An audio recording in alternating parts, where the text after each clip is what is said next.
날마다 행복한 묵상, 선하신 하나님 세 번째 시간입니다. 오늘은 좋으신 하나님 첫 번째 시간입니다.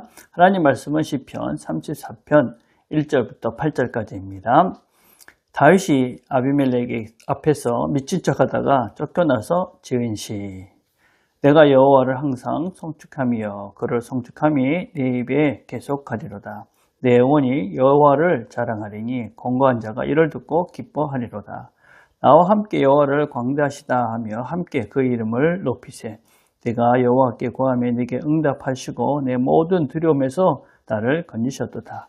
저희가 주를 앙망하고 광채를 입었으니 그 얼굴이 영영이 부끄럽지 아니하리로다. 이 건고한 자가 부르짖음에 여호와께서 들으시고 그 모든 혼란에서 구원하셨도다. 여호와의 사자가 주를 경외하는 자를 둘러 진치고 저희를 건지시는도다. 너희는 여호와의 선하심을 맛보아 알지어다. 그에게 피하는 자는 복이 있도다.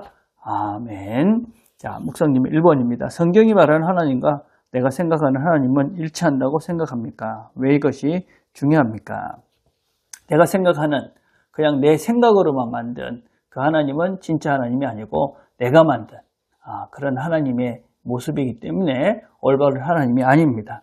우리가 믿는 하나님은 성경이 말하는 하나님 말씀이 하나님이 직접 자신이 대해서 말씀하신 그것을 성경이고 그것을 우리는 믿는 것이다 라고 할 수 있습니다. 우리가 오랜 문화와 전통 속에서 만들어진 하나님의 이미지가 있습니다. 근데 그것은 진정한 하나님의 모습이 될 수가 없습니다. 왜냐하면 우리가 그동안 살았던 모든 것들은 죄된 하나님, 올바른 하나님의 모습을 가지고 만들어진 문화가 아니기 때문에 우리가 생각하는 그런 하나님의 이미지는 어떤 면에서는 죄로 물든 그래서 부패한 생각이 만든 이미지이기 때문에 올바른 하나님이라고 할 수 없습니다. 그래서 사람들이 하나님을 돌이라고 생각하기도 하고 어떤 때는 하늘이라고 생각하기도 하고 별이라고 해라고 달이라고 이렇게 생각하면서 하나님 만드신 그런 것들을 신이라고 생각하면서 우상을 만들어 놓고 섬기는 사람들이 많이 있습니다.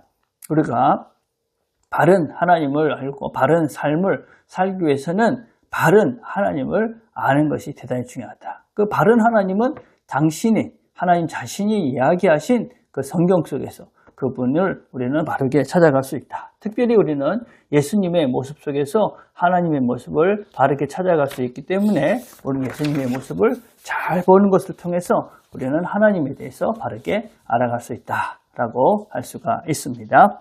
2번입니다. 하나님에 대한 옳은 편견들은 어떤 것이 있다고 생각합니까? 가장 오래되고 일반적인 하나님에 대한 편견은 인과응보의 하나님이다 라는 것입니다. 죄를 지으면 벌을 받고 선한 일을 하면 상을 받는다라는 것입니다. 이 말은 맞는 말입니다. 하나님은 뿌린 대로 거두게 하십니다. 그러나 우리가 생각하는 벌과 우리가 생각하는 상은 아주 다르다라고 생각할 수 있습니다. 일차적으로 우리가 당하는 재난이나 사고나 어떤 문제가 생겼을 때 우리는 하나님의 징계라고 생각할 때가 많습니다. 근데 과연 그런가? 우리가 그런 잘못했을 때 징계한다면 이 땅에 살아남을 사람이 얼마나 있는가? 또 수많은 악당들, 악한 사람들이 이 땅에서 편하게 먹고 살고 하는 것들을 보면 과연 하나님은 그들을 보지 못하기 때문에 그들을 그냥 두시는가? 또 선한 삶을 살면서도 여전히 어려움 속에 살고 있는 사람들이 있습니다. 그건 하나님이 그 사람들을 모른 척하기 때문에 그런가? 아무런 잘못이 없는 사람들이 악인들의 손에 압제당하고 고난을 당하는 경우도 참으로 많이 있습니다. 그래서 우리가 하나님은 단순한 그런 인과응보의 하나님이 아니시다.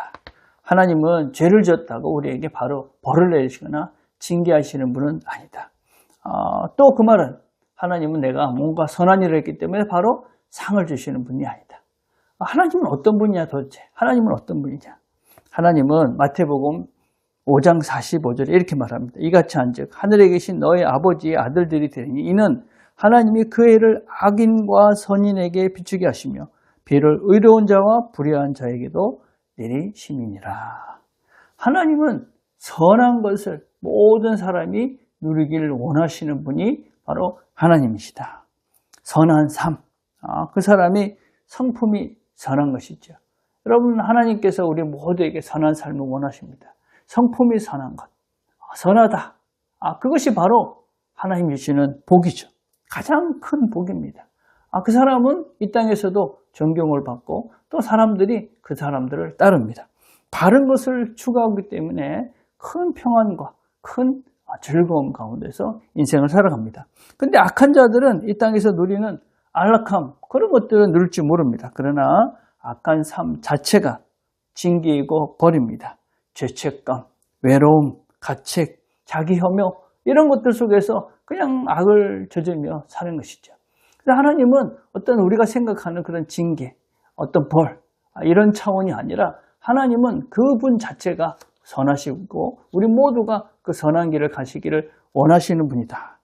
그래서 우리가 먼저 생각해야 될 것은 인간응보의 하나님이 아니라 하나님 우리 모두에게 복을 주시고 우리 모두가 선한 삶을 살기를 원하시고 그 길로 이끌어 가시는 분이 하나님이다. 그렇게 하나님에 대한 생각 자체를 바꾸는 것이 우선적으로 필요하다.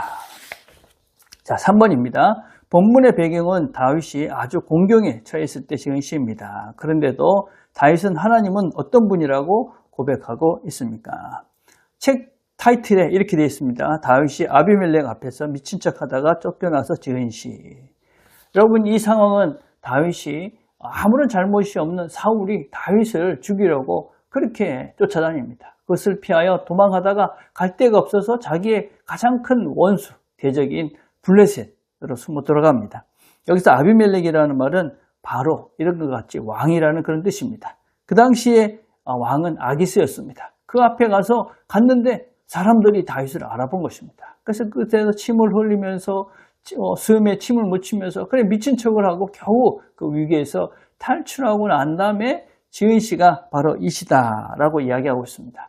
그런데 그런 고난 가운데 그런 비참한 가운데 있는 이 다윗이 뭐라고 고백합니까? 너희는 여호와의 선하심을 맛보아 알지어다. 그에게 피하는 자는 복이 있도다. 하나님은 선하신 분이다. 결코 나를 망하게 하시는 분이 아니라 복되게 하시는 분이다. 이것이 우리 신앙의 근거, 하나님에 대한 신앙의 근거가 되어야만 합니다. 성경은 일괄되게 하나님은 선하신 분이라고 우리에게 증언하고 있습니다. 우리를 사랑하시고 우리를 선한 분으로 선한 길로 이끌어 가시는 분이 우리 하나님이시다. 모든 사람들을 사랑하시고 다 선한 길을 가기를 원하시는 하나님. 우리 신앙의 근거다. 다윗이 이렇게 고백하죠. 내가 여호와께 구하매 응답하였고 두려움에서 건지셨도다. 주를 악망하고 광채를 입었으니 그 얼굴이 영원히 부끄럽지 않을 것이다. 공고자가 부르짖으니 여호와께서 들으시고 모든 환난에서 구원하신다. 여호와의 사자가 주를 경외하는 자를 진치고 저를 지키신다.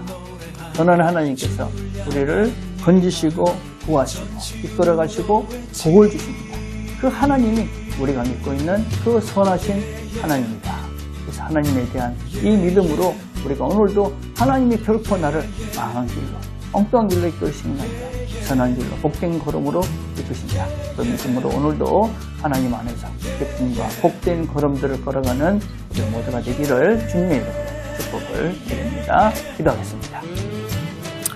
하나님 아버지 감사합니다. 오늘도 하나님 말씀을 들었습니다. 우리가 하나님 말씀을 들은 대로 잘 기억하고 하나님이 어떤 분인지 성경이 말하는 하나님 말씀하신 그 하나님을 바르게 믿고 바르게 알고 하나님이 선하신 분이라는 것을 우리가 꼭 기억하고 그분이 나를 좋은 길로 인도하신다는 믿음으로 오늘도 믿음 안에서 성실하게 또 기쁨 가운데 평안을 누리는 이 하루가 되도록 은혜를 베풀어 주시옵소서. 예수님의 이름으로 기도드립니다. 아멘.